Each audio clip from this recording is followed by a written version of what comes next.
سورہ دخان آیت 9 تا 17 میں ربنا اکشف عنا العذاب انا مومنون انا لهم الذکری وقد جاءهم رسول مبین ثم تولوا عنہ وقالوا معلم مجنون۔ یہ دعا ایک ایسے زمانے کی دعا کے سے تعلق رکھتی ہے جو ابھی آنے والا ہے، جو گزرا ہوا زمانہ نہیں ہے، بلکہ سورہ دخان سے یہ دعا لی گئی ہے، اور اس کا مضمون یہ ہے کہ ایک ایسا وقت آئے گا جب کہ ایک خاص قسم کا مہلک دھواں دنیا کے بڑے خطوں کو اپنی لپیٹ میں لے لے گا، اور وہ ایسا مہلک دھواں ہوگا کہ جس کے نتیجے میں نہ انسان زندہ رہ سکے گا نہ مر سکے گا، انتہائی مہلک حالت ہوگی، انتہائی پرعذاب حالت ہوگی۔ فرمایا ایسی حالت میں کیا ہوگا، فرتقب یوم تأتی السماء بدخان مبین یخشی الناس۔ اے محمد صلی اللہ علیہ وسلم، آج جو یہ تیری باتوں کا انکار کر رہے ہیں اور تیری پیشگوئیوں سے تمسخر کر رہے ہیں، انتظار کر اس دن کا۔ مراد یہ ہے کہ تو اور تیری امت انتظار کرے۔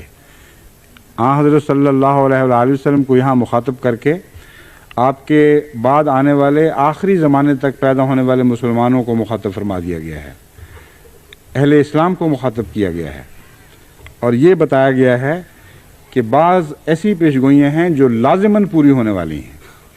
ان میں سے ایک دھوئیں کی پیشگوئی ہے۔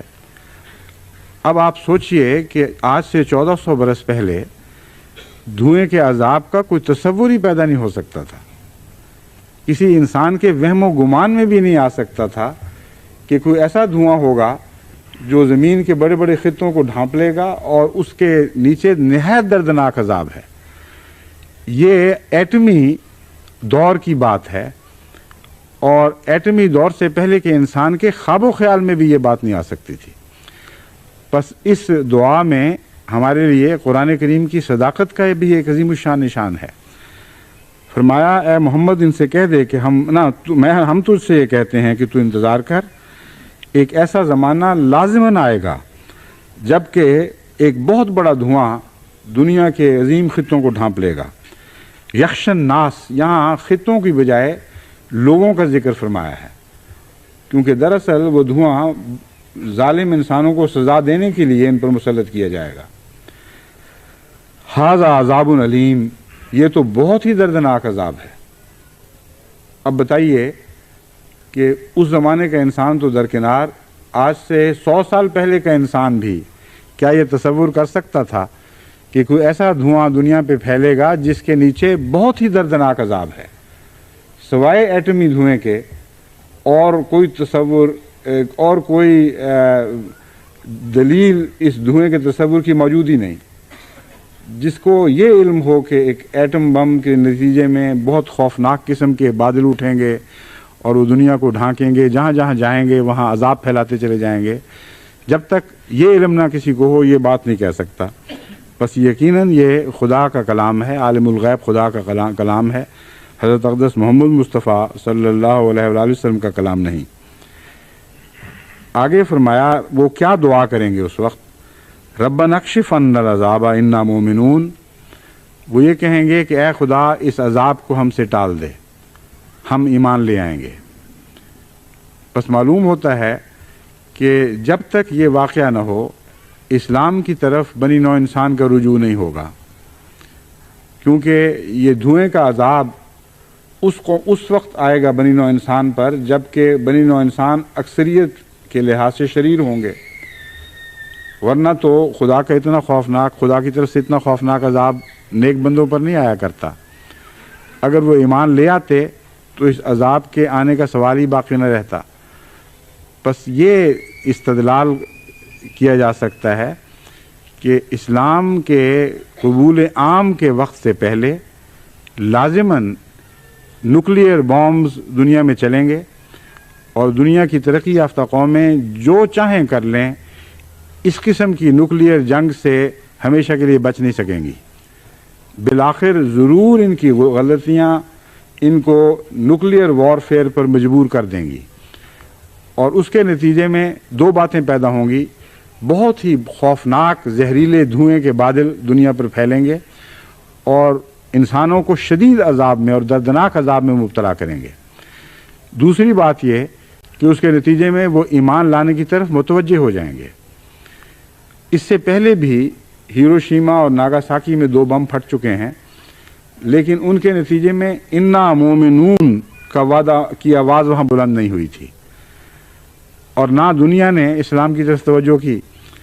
بس اس لیے میں قطعی طور پر یقین کر رکھتا ہوں کہ اس آیت کا اور اس دعا کا تعلق آئندہ زمانے سے ہے، اور جب تک بنی نوع انسان کو اس قسم کی خوفناک سزا کے ذریعے جھنجھوڑا نہیں جائے گا، اس وقت تک وہ اسلام کی طرف متوجہ نہیں ہوں گے۔ فرمایا انا لہم ذکرا وقد جاءہم رسول مبین۔ اب وہ نصیحت کیسے مانگ رہے ہیں، کس منہ سے یہ کہتے ہیں کہ ہم نصیحت پکڑیں گے؟ وقد جاءہم رسول مبین، ان میں ایک کھلا کھلا رسول ظاہر ہو چکا ہے۔ بس یہ کوئی اسی زمانے کے رسول کی بات ہو رہی ہے۔ حضرت صلی اللہ علیہ وآلہ وسلم کی غلامی میں ایک ایسے رسول کا ذکر ہے جس نے ان کو تنبیہ کرنی تھی اور تنبیہ کر دی تھی، اور حضرت مسیح موعود علیہ الصلوۃ والسلام کے سوا گزشتہ 1400 سال میں ایک بھی انسان ایسا نہیں گزرا جس نے ایٹمی ہلاکت سے دنیا کو متنبع کیا ہو۔ بس اس آیت کا گہرا تعلق احمدیت سے اور حضرت اقدس مسیح موعود علیہ الصلوۃ والسلام کی ذات سے ہے۔ آپ تمام بزرگوں کی تاریخ کا مطالعہ کر لیں، 1400 سال میں ایک بھی بزرگ ایسا نہیں ملے گا جس نے ایٹمی ہلاکت کا تصور خدا سے علم پا کر دنیا کے سامنے پیش کیا ہو۔ یا قرآن کریم کی اس آیت میں یہ ذکر موجود ہے، یا حضرت مسیح موعود علیہ الصلوۃ والسلام کو اللہ تعالیٰ نے الہاماً بتایا کہ ایسی خوفناک جنگیں آنے والی ہیں یا ایسے خوفناک زلازل دنیا میں ظاہر ہونے والے ہیں جن کے نتیجے میں بڑے وسیع خطہ ہے عرض زندگی کی ہر قسم سے محروم رہ جائیں گے۔ اب یہ بات بہت ہی گہری قابل غور بات ہے۔ اس وقت تک حضرت مسیح موعود علیہ الصلوۃ والسلام کے زمانے میں جب کہ الہاماً آپ کو یہ خبر دی گئی تھی، ایٹم کے تصور کا تو کیا سوال، ایٹم بم کے تصور کا تو کیا سوال، ابھی ہوائی جہاز بھی ایجاد نہیں ہوئے تھے۔ 1905 میں پہلی مرتبہ وہ معمولی سا جہاز ایجاد ہوا ہے جو امریکہ میں جس کا تجربہ کیا گیا تھا، لیکن اس کو بھی دنیا نے مذاق کے طور پر لیا تھا۔ وہ کون سی ہستی تھی جو حضرت مسیح موعود علیہ الصلوۃ والسلام کو اس بات سے اس بارے میں متنبع فرما رہی تھی کہ زمین کے علاقے زندگی کی ہر قسم سے محروم رہ جائیں گے۔ جو کنونشنل وارفیئر ہے اس کے نتیجے میں انسان ہلاک ہو سکتے ہیں، جانور ہلاک ہو سکتے ہیں، مگر جراثیم تو ہلاک نہیں ہو سکتے، حشرات الارض تو ہلاک نہیں ہوا کرتے۔ زندگی کی ہزاروں قسمیں ہیں جن پر دنیا کی خوفناک ترین جنگ بھی اثر انداز نہیں ہوتی سوائے اس کے کہ وہ ایٹمی جنگ ہو۔ ایٹم بم کے نتیجے میں زمین کی گہرائی تک زمین زندگی کی ہر قسم سے عاری ہو جاتی ہے، اور یہ وہی دخان مبین ہے جس کی بات ہو رہی ہے۔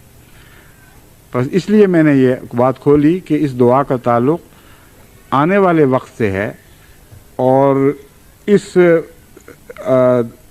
عذاب کے نتیجے میں دنیا کو اسلام کی طرف توجہ پیدا ہوگی۔ بس ہم پر یہ مضمون کھل چکا ہے، اس لیے ہمیں آج دعا کرنی چاہیے ان لوگوں کے لیے، کیونکہ عذاب کے وقت کی دعا قبول نہیں ہوا کرتی۔ جب ہم پر بات خوب روشن ہو گئی تو امن کی حالت میں اگر بے قراری سے بے چین لوگوں کے لیے دعا کی جائے تو وہ ضرور مقبول ہو جایا کرتی ہے۔ بس آج جماعت احمدیہ کو یقین کے ساتھ کہ آنے والا وقت ضرور ہے، اور اس وقت کو احمدیت کی دعاؤں کے سوا کوئی چیز ٹال نہیں سکتی۔ بڑی ہمدردی اور بہت ہی گہرے فکر کے ساتھ ایسے وقت سے بنی نوع انسان کے بچنے کے لیے دعا کرنی چاہیے، اور یہ دعا کرنی چاہیے کہ اللہ تعالیٰ ان کو پھر ایمان نصیب فرما دے۔ اور میں یقین رکھتا ہوں کہ اس کے بعد پھر انشاءاللہ اسلام کے غلبے کے دن آئیں گے۔